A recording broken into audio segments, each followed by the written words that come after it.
सोचिए, एक लड़की है, नाम है माया। हर सुबह वो उठती है एक भारीपन के साथ। न कोई दुख साफ दिखता है, न कोई खुशी महसूस होती है। बस एक उलझन, एक खालीपन, एक सवाल, मैं ठीक हूं पर क्या वाकई में खुश हूं? वो अपनी नौकरी करती है, घर संभालती है, लोगों से मिलती है, पर अंदर ही अंदर कुछ गड़बड़ है। कभी कभी वो सोचती है, क्या मेरी भावनाएं गलत हैं? क्या दुखी होना, परेशान होना, गुस्सा आना ये सब कमजोरी है? फिर एक दिन उसे एक किताब मिलती है, the astonishing power of emotions, और तभी उसकी जिंदगी बदलने लगती है। उसे एहसास होता है कि हमारी भावनाएं दुश्मन नहीं, दिशा सूचक है। गुस्सा, दुख, डर ये सब अंदर की आवाजें हैं जो कहती हैं, रुको, तुम अपने असली रास्ते से भटक गए हो। और खुशी, शांति, प्रेम ये कहते हैं, हाँ यही तो वो दिशा है जो तुम्हारी आत्मा चाहती है। माया ने पहली बार अपने इमोशंस को दवा नहीं, समझना शुरू किया, और वहीं से शुरू हुई एक नई यात्रा जो आपको भी एक नई रोशनी दे सकती है। अब शुरू करते हैं इस किताब का गहराई से सारांश और जानते हैं कैसे अपनी भावनाओं को समझकर हम अपनी जिंदगी की दिशा बदल सकते हैं। कैसे हर भावना, चाहे वो पॉजिटिव हो या नेगेटिव, हमारे जीवन का संकेत बन सकती है। चलिए शुरू करते हैं माया की कहानी से, जो दरअसल हम सबकी कहानी है। अध्याय 1। आपकी भावनाएं एकदम सटीक संकेतक हैं। सुबह के 9 बजे थे। माया मेट्रो में बैठी थी, आंखें बंद की और अपने सीने पर एक अजीब सा दबाव महसूस कर रही थी। आज उसकी नई जॉब का पहला दिन था, पर वह उत्साहित नहीं थी। उसे लग रहा था जैसे कुछ गलत है, पर वो खुद को समझा रही थी, शायद मैं बस नर्वस हूं। पर अंदर की आवाज कह रही थी, नहीं माया, ये नर्वसनेस नहीं है, ये तुम्हारे अंदर की चेतावनी है। किताब कहती है, आपकी भावनाएं आपके अंदर का कंपास हैं। ये आपको ये नहीं बताती कि आप अच्छे इंसान हैं या बुरे, ये बताती हैं कि क्या आप अपने सच्चे रास्ते पर हैं या नहीं। माया को पहली बार समझ आया कि उसकी भावनाएं गलत नहीं हैं, वे तो उसे सच दिखा रही हैं। वो जॉब जो उसने केवल समाज के डर से ली थी, उसमें उसका दिल नहीं था, और उसकी भावनाएं यही संकेत दे रही थी। यही है इस अध्याय की सीख। भावनाएं हमारी दिशा तय करने के लिए हैं, उन्हें दबाने के लिए नहीं। अध्याय 2। आप एक स्पंदनशील प्राणी हैं जो एक स्पंदनशील ब्रह्मांड में रह रहा है। माया ऑफिस के पहले दिन घर लौटी तो बहुत थकी हुई थी, लेकिन अजीब बात यह थी कि उसे इतना काम नहीं मिला था कि वो थके। फिर भी मन भारी था। उसने टीवी ऑन किया, फिर बंद कर दिया। फोन उठाया, फिर रख दिया। कोई शांति नहीं मिल रही थी। तभी उसकी नजर उस किताब पर पड़ी जो हाल ही में उसे एक बुक स्टोर में खींच लाई थी, the astonishing power of emotions. उसने धीरे से किताब खोली और पढ़ा, आप एक स्पंदनशील प्राणी हैं जो एक स्पंदनशील ब्रह्मांड में रह रहा है। माया थोड़ी उलझ गई। स्पंदनशील मतलब क्या? फिर किताब समझाती है, हर इंसान, हर चीज, हर विचार, सब ऊर्जा है, और ये ऊर्जा एक खास वाइब्रेशन यानी कंपन में होती है। माया सोच में पड़ गई, मतलब मैं जो सोच रही हूं वो भी कंपन भेज रहा है, और जो महसूस कर रही हूं वो मेरी ऊर्जा को ऊपर या नीचे कर रहा है। तभी माया को याद आया कि जब वो छोटी थी तो घंटों आकाश को निहारती रहती थी। उस वक्त उसे अंदर से हल्का, शांत और जुड़ा हुआ महसूस होता था। वो उस वक्त हाई वाइब्रेशन में थी। और अब वो दिन भर क्या पहनूं, लोग क्या सोचेंगे, सैलरी टाइम पर आएगी या नहीं, जैसे सवालों से घिरी रहती है। ये सब लो वाइब्रेशन विचार थे जो उसकी ऊर्जा को गिरा रहे थे। किताब कहती है, आप जिस विचार पर ध्यान लगाते हैं वो आपकी ऊर्जा को बदल देता है, और आपकी भावनाएं बताती हैं कि ऊर्जा ऊपर गई है या नीचे। माया को पहली बार महसूस हुआ कि वो अपने स्पंदन को खुद नीचे गिरा रही थी, अपनी सोच से, अपने डर से, अपनी फिक्र से। इस अध्याय से हमें यही सीख मिलती है कि हम सब एक एनर्जी सिस्टम है। हमारी सोच और भावना हमें या तो ब्रह्मांड के साथ ट्यून इन करती हैं या हमें उससे काट देती हैं। अगर हम पॉजिटिव वाइब्रेशन में रहेंगे तो ब्रह्मांड भी उसी फ्रीक्वेंसी पर हमें उत्तर देगा। उस रात माया ने पहली बार सोने से पहले सिर्फ एक सवाल खुद से पूछा, आज मैंने कैसा महसूस किया और क्यों? और वो मुस्कुरा उठी। उसने महसूस किया कि जवाब बाहर नहीं, अंदर है, वाइब्रेशन में। अध्याय 3। आप विचारों की रचनाकार है। एक दिन माया ऑफिस के कैफे में अकेली बैठी थी। सामने कॉफी थी, लेकिन दिमाग में चल रही थी बहस। क्या मैं सही फील कर रही हूँ? मुझे शायद इतना सोचने की जरूरत नहीं है, लेकिन फिर भी मन क्यों नहीं मानता। वो असमंजस में थी और असहज महसूस कर रही थी। इसी बीच उसकी नजर किताब के अगले अध्याय पर गई। आप विचारों की रचनाकार हैं। यह किताब कहती है, आप हर पल एक विचार सोचते हैं और हर विचार एक नई रचना की शुरुआत करता है। मतलब माया को समझ आया, वो केवल परिस्थितियों की गुलाम नहीं है, वो अपने विचारों के जरिए अपने जीवन की कहानी लिख रही है। जब भी माया किसी नए काम की सोचे, उसका पहला विचार होता, मुझसे नहीं होगा। और वही होता, वो कोशिश ही नहीं करती। वो सोचती, दूसरे कितने टैलेंटेड हैं, मैं तो बस साधारण हूं। और फिर वो खुद को उसी सांचे में ढाल लेती। किताब उसे बताती है, हर विचार के साथ आप एक दिशा में चलने लगते हैं, और जब वो विचार बार बार सोचते हो तो वो एक विश्वास बन जाता है। मतलब सोच एक बीज है और विश्वास वो पेड़ है जो आप खुद बोते हो। माया ने एक प्रयोग करने का निर्णय लिया। उसने अपनी डायरी में लिखा, मैं हर दिन थोड़ा बेहतर हो रही हूं। मेरे विचार मुझे ऊपर उठा सकते हैं। मैं अपनी रचना की निर्माता हूं। शुरुआत में यह झूठ सा लगा, पर कुछ दिनों बाद उसका व्यवहार, उसका आत्मविश्वास और उसका मूड सब बदलने लगे।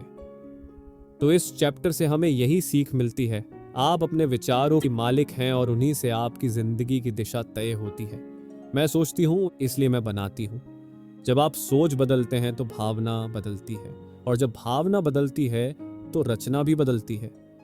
माया ने सोचा, मैं डर सकती हूं लेकिन फिर भी आगे बढ़ सकती हूं। उस दिन के बाद से माया ने डर के साथ भी सपनों की तरफ सोचना शुरू किया। अध्याय 4, आप रचनाकार हैं और आपकी रचना का विषय आप स्वयं हैं। माया अब रोज रात को अपनी डायरी में लिखती थी, छोटे छोटे विचार। आज मैं थोड़ा बेहतर महसूस कर रही हूं। आज मैं बिना डरे एक सवाल पूछ पाई। आज मैंने खुद को सराहा। लेकिन एक रात उसने अचानक लिखा, क्या मैं खुद को गढ़ सकती हूँ? यानी क्या मैं खुद को दोबारा नया बना सकती हूँ? ये किताब कहती है, आपके जीवन की सबसे महान रचना कोई चीज नहीं है, बल्कि वो व्यक्ति है जो आप बनते जा रहे हैं। माया एकदम रुक गई। उसे लगा वो हमेशा किसी चीज को पाने के पीछे भागती रही है, बेहतर जॉब, पैसा, मान सम्मान। पर अब उसे समझ आया, सबसे जरूरी चीज थी खुद को बदलना, खुद को वो बनाना जो वो हमेशा से बनना चाहती थी। माया ने हमेशा खुद को दूसरों की नजरों से देखा था, मम्मी पापा की अपेक्षा, टीचर्स के नंबर, समाज का मापदंड। वो सोचती थी, अगर मुझे जॉब मिल गई तो मैं काबिल हूं, अगर लोगों ने तारीफ की तो मैं सुंदर हूं, अगर मुझे प्यार मिला तो मैं लवेबल हूं। पर किताब ने आईना दिखाया, आपका जीवन आपके विचारों और भावनाओं से बना एक चित्र है, और उस चित्र में आप ही रंग भरते हैं। माया ने अपने आप से एक सवाल पूछा, अगर मैं ही अपनी रचना हूं तो मैं कैसी बनना चाहती हूं? उसने लिखा, मैं कॉन्फिडेंट हूं, मैं शांत और दयालु हूं, मैं अपने फैसलों पर भरोसा करती हूं, मैं जीवन से प्यार करती हूं। इस चैप्टर से हमें यही सीख मिलती है, आप अपने जीवन की सबसे सुंदर पेंटिंग हैं और ब्रश आपके ही हाथ में है। जो भी आप सोचते और महसूस करते हैं वो आपको आकार देता है। आपकी सबसे बड़ी सफलता ये नहीं कि आप क्या पाते हैं, बल्कि ये कि आप क्या बनते हैं। अध्याय 5, आप एक शाश्वत आत्मा हैं जो भौतिक रूप में है। रविवार की सुबह थी। माया बालकनी में बैठी थी, हाथ में वही किताब, the astonishing power of emotions. उसके चेहरे पर हल्की सी मुस्कान थी, पर आंखों में एक सवाल था, मैं कौन हूं? क्या मैं बस एक नाम, एक पहचान, एक सीवी का पन्ना या एक ईएमआई चुकाने वाली मशीन हूं? वहीं किताब के अगले अध्याय में लिखा था, आप अमर प्राणी हैं, कुछ समय के लिए इस शारीरिक शरीर में केंद्रित हैं। आप एक शाश्वत आत्मा हैं जो कुछ समय के लिए इस भौतिक शरीर पर केंद्रित है। ये पढ़कर तो माया के भीतर हलचल मचती है। वो सोचती है, अगर मैं एक आत्मा हूं जो बस इस शरीर को एक अनुभव के लिए पहन कर आई हूं, तो मैं इतनी चिंता क्यों करती हूं कि लोग क्या सोचेंगे। या मैं क्यों खुद को हर बार असफल समझती हूँ। ये किताब कहती है आपका असली स्वरूप वह ऊर्जा है जो कभी खत्म नहीं होती। शरीर बस एक अस्थाई वाहन है, आत्मा की यात्रा का साधन। माया को लगा जैसे किसी ने उसके सिर से बोझ उतार दिया हो। उसे पहली बार एहसास हुआ कि वह गलतियां कर सकती है, लड़खड़ा सकती है, लेकिन उसका सच्चा स्वरूप हमेशा शुद्ध, शांत और पूरा है। तभी माया को याद आया जब वो छोटी थी तो किसी भी चीज में खुशी ढूंढ लेती थी। बारिश की बूंदों में, माँ की मुस्कान में, बिना वजह दौड़ने में। तब न कोई डर था, न कोई असुरक्षा। तब वो अपने शुद्धतम रूप आत्मा से जुड़ी हुई थी। किताब कहती है आपकी भावनाएं तब खराब लगती हैं जब आप अपनी आत्मा से कट जाते हैं। और अब माया को समझ में आया कि तनाव, डर, गुस्सा ये आत्मा की चेतावनी है। तुम अपने सच्चे स्वरूप से दूर जा रही हो। उसने आंखें बंद की और खुद से कहा मैं सिर्फ माया नहीं हूं, मैं एक ऊर्जा हूं। मेरा जीवन एक यात्रा है और मैं इस यात्रा में सीख रही हूं। इस अध्याय से हमें यही सीख मिलती है आप सिर्फ शरीर नहीं, आप एक शाश्वत आत्मा हैं। आत्मा कभी न टूटती है, न थकती है। वो बस याद दिलाती है कि आप कौन हैं। जब भी आप अंदर से परेशान हो, याद कीजिए आपका असली घर शरीर में नहीं, ऊर्जा में है। अध्याय 6 आपकी भावनाएं एक दिशा सूचक प्रणाली हैं। माया अब रोज एक नई आदत डाल चुकी थी, अपने मन से बात करना। वो हर सुबह खुद से पूछती मैं आज कैसा महसूस कर रही हूं। और आज उसका जवाब था थोड़ा उलझन में हूं। उसने डायरी में लिखा कई बार लगता है कि मैं सही कर रही हूं, फिर कुछ होता है और लगता है नहीं, शायद मैं फिर भटक गई। वहीं उसी दिन उसने पढ़ा किताब का अगला अध्याय your emotions provide a guidance system. आपकी भावनाएं एक दिशा सूचक प्रणाली है। किताब कहती है जैसे गूगल मैप्स आपको रास्ता दिखाता है, वैसे ही आपकी भावनाएं आपको आपकी आत्मा से जुड़ने का रास्ता दिखाती हैं। माया चौंकी, मतलब जब मैं अच्छा महसूस करती हूँ तो मैं आत्मा के करीब होती हूँ, और जब मैं बुरा महसूस करती हूँ तो मैं आत्मा से दूर जा रही होती हूँ। माया जब भी कोई फैसला लेती वो दूसरों से पूछती तुम्हें क्या लगता है, तू क्या करती होती, क्या ऐसा करना सही होगा। वो बाहर देख रही थी रास्ता, जबकि रास्ता अंदर था उसकी भावनाओं में। उस दिन 2 जॉब ऑप्शन सामने थे। पहला एक बड़ी कंपनी का ऑफर जहां सैलरी अच्छी थी लेकिन काम बहुत रूखा। दूसरा एक छोटी कंपनी का ऑफर जहां उसका पैशन जुड़ा हुआ था, क्रिएटिविटी, फ्रीडम, लेकिन पैसा कम। उसने आंखें बंद की और खुद से सिर्फ एक सवाल पूछा कौन सा सोचकर मुझे सुकून आता है। जवाब साफ था दूसरा। फीलिंग्स ने जवाब दिया जब दिमाग उलझा हुआ था। इस चैप्टर से हमें यही सीख मिलती है आपकी भावनाएं एक कंपास हैं जो सही और गलत नहीं, मेल और टकराव को दिखाती हैं। जब आप खुशी, उत्साह, शांति महसूस करते हैं आप अपने उच्चतम सत्य के करीब होते हैं। जब आप डर, अपराध बोध, गुस्सा महसूस करते हैं आत्मा कहती है रुको, रास्ता बदलो। अध्याय 7 आपकी भावनाएं आपको आपके सामंजस्य की स्थिति दिखाती हैं। माया अब ऑफिस की नई जॉब में सेट हो चुकी थी, वही जो उसने दिल से चुनी थी। हर दिन सीखने जैसा लगता था। काम थोड़ा चुनौतीपूर्ण था पर चेहरे पर मुस्कान थी। कभी थकावट भी होती लेकिन दिल के किसी कोने में सुकून होता। एक दिन लंच ब्रेक में उसकी सहेली ने पूछा यार अब तो तू काफी खुश लगती है, कोई सीक्रेट। माया मुस्कुरा दी और बोली अब मैं खुद से जुड़कर जी रही हूं। उसी रात उसने किताब में एक लाइन पढ़ी आपकी भावनाएं इस बात की सूचक हैं कि आप अपने असली स्वरूप से कितने जुड़े हुए हैं। मैं जब दूसरों की राय से खुद को तोलती हूं तो भारीपन क्यों लगता है, जब मैं अपने दिल की सुनती हूं तो हल्कापन क्यों आता है। अब उसे समझ आया, जब मैं अपने विचार और कर्मों को उस आत्मिक सत्य के साथ ट्यून करती हूं तो मैं अलाइंड होती हूं, और तब मेरी भावनाएं मुझे कहती हैं yes this is the real you. किताब कहती है सामंजस्य का मतलब है अपनी आत्मा के साथ तालमेल में होना, और यह तालमेल कोई भारी ध्यान, जंगल या तपस्या से नहीं आता, बल्कि हर दिन के छोटे फैसलों में, विचारों में, प्रतिक्रियाओं में आता है। कभी कभी वो खुद को दूसरों से तुलना करती थी। उसे लगता था उसका इंस्टा फॉलोअर्स ज़्यादा है, वो ज़्यादा स्मार्ट दिखती है। पर अब वो रुकती है, खुद से पूछती है, ये सोचने से मैं कैसा महसूस कर रही हूँ? अगर जवाब होता नीचा, बेकार, छोटा, तो वो समझ जाती मैं अपनी आत्मा से डिस्कनेक्ट हो रही हूँ। माया ने एक नया नियम बना लिया, हर रात 1 मिनट के लिए लिखना। आज मैंने कब कब खुद से जुड़ाव महसूस किया और कब मैं अपनी सच्चाई से दूर चली गई, उसे जवाब हर दिन मिलते जा रहे थे। इस चैप्टर से हमें यही सीख मिलती है।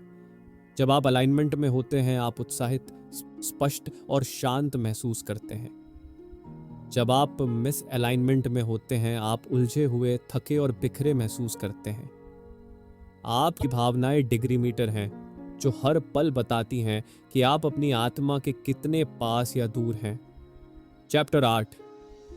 आपकी भावनाएं यह दिखा रही हैं कि आपके विचार किस दिशा में जा रहे हैं। एक शाम माया अपनी वॉक पर निकली। आसमान नीला था, हवा ठंडी और मन कुछ बेचैन। किसी ने कुछ कहा नहीं था, कोई परेशानी नहीं हुई थी, फिर भी मन भारी था। वो रुक गई, आंखें बंद की और खुद से पूछा, मैं ऐसा क्यों महसूस कर रही हूँ? धीरे धीरे उसकी सोच में कुछ आवाजें उभरने लगी। कल की मीटिंग में मैंने ठीक से बात नहीं की। शायद लोग सोच रहे होंगे मैं स्मार्ट नहीं हूं, मुझे और मेहनत करनी चाहिए। उसे समझ आया, वो मीटिंग तो खत्म हो चुकी थी, पर उसके विचार अब भी पीछे घूम रहे थे और उसी दिशा में भावनाएं भी। ये किताब कहती है, आपके विचार एक दिशा में जा रहे होते हैं और आपकी भावनाएं वो दिशा दर्शाती हैं। अगर सोच पॉजिटिव दिशा में जा रही है तो भावना भी ऊपर उठती है, और अगर सोच नेगेटिव दिशा में जा रही है तो भावना भी नीचे गिरती है। ओह, माया चौंकी। मतलब मेरी भावना कोई मिस्ट्री नहीं है, वो बस मेरे विचारों की दिशा का रिफ्लेक्शन है। अगर मैं सोचूं मैं काबिल हूं तो अंदर हल्कापन महसूस होता है, और अगर सोचूं मैं फेल हो जाऊंगी तो बेचैनी, डर, गुस्सा आता है। सोच ही स्टीयरिंग है और भावना उसका सिग्नल। माया ने एक नया खेल शुरू किया, find the thought behind the feeling. हर बार जब वो खुद को बेचैन, चिड़चिड़ा या उदास महसूस करती, वो खुद से पूछती, अभी मैं क्या सोच रही थी? वो सोच मुझे कहाँ ले जा रही है? और जैसे ही वो नेगेटिव विचार पकड़ती मुश्ती, वो उसे एक पॉजिटिव, सच्चाई से जुड़ी सोच से बदल देती। जैसे, लोग मेरी बातों पर ध्यान नहीं देते, मुझे खुद अपनी बातों पर भरोसा है और वो काफ़ी है। इस चैप्टर से हमें यही सीख मिलती है, भावनाएं सिर्फ लक्षण है, बीमारी नहीं। बीमारी है विचारों की दिशा। अगर आपको बार बार तनाव, डर या दुख होता है तो ज़रूरत है विचारों को पहचानने की, बदलने की। सोच बदलते ही भावना बदलती है और वही बदलाव की शुरुआत है। Chapter 9। You can gradually change your emotional set point. आप अपनी भावनात्मक स्थिति को धीरे धीरे बदल सकते हैं। माया ने खुद से वादा किया था, अब वो अपनी भावनाओं को समझेगी, उन्हें दबाएगी नहीं। लेकिन एक दिन उसकी मीटिंग बुरी तरह फ्लॉप हो गई। वो जो प्रेजेंटेशन लेकर गई थी उसे किसी ने ठीक से सुना ही नहीं। लौटते वक्त उसकी आंखें भर आईं। सोच थी, मैं कभी नहीं सुधरूंगी, मैं मेंटल स्ट्रांग नहीं हूं, शायद ये सब मेरे बस का नहीं है। किताब कहती है, आप अपनी भावना को अचानक बदलने की कोशिश न करें, धीरे धीरे बेहतर विचार चुनें और आप अपना इमोशनल सेट पॉइंट शिफ्ट कर लेंगे। माया ने एक गहरी सांस ली और खुद से पूछा, क्या मैं इस वक्त खुद को पूरी तरह पॉजिटिव महसूस कर सकती हूँ? नहीं। क्या मैं खुद को थोड़ी राहत दिला सकती हूँ? शायद। वो सोचने लगी, मैंने सब खराब कर दिया। फिर उसने यही बदलकर सोचा, कम से कम मैंने कोशिश की, कम से कम अब मुझे पता है कहाँ सुधार करना है। मैं आज टूटी नहीं हूं, बल्कि और समझदार हो गई हूं। और हैरानी की बात यह थी कि उसकी आंखों से आंसू धीरे धीरे सूखने लगे। माया ने जाना, भावनाएं सीढ़ियों की तरह होती हैं और हर छोटा पॉजिटिव विचार एक कदम ऊपर होता है। वो अब जब भी दुखी होती, कोशिश करती बेहतर फीलिंग थॉट खोजने की, न कि पूर्ण खुशी का विचार। क्योंकि उसे पता था स्थायी बदलाव धीरे आता है, धीरे टिकता है। इमोशनल सेट पॉइंट क्या है? किताब के मुताबिक आपकी भावना की एक बेस लाइन बन जाती है।